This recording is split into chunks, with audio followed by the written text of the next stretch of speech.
So the CamIO experience with the 3D model map uses a camera above the map, and the bronze or the 3D model that we have underneath the camera was created by a person who specializes in making 3D model tactile graphics for blind people.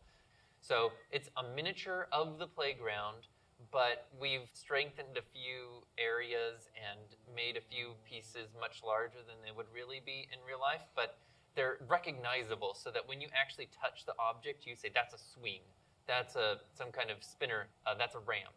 And so it's really important that you don't need to memorize some kind of symbolic information when you're touching that. You have a stylus as well that you hold, and on the top of there are some QR codes that the camera is seeing. The CamIO system that the iPad is running has a way to figure out where the tip of the stylus is touching when it sees those QR codes. And so that's how we can put these virtual labels on the 3D model. So when you touch the different objects, it says their name, and then if you hold it there, it will say the description of the object. So that's the 3D model map. And then for the digital auditory experience, you can go visit on the website.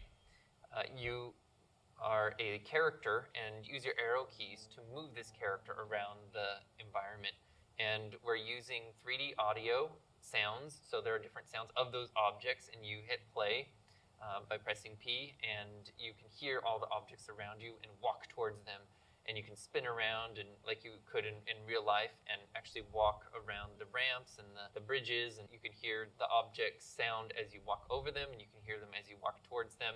And when you go onto an object, it'll say the name of that object, and you move based off of how far you want to. So it's a user-designated distance. So you move typically 1 meter, that's the default, but you can go half a meter or 6 meters or however far you want to travel.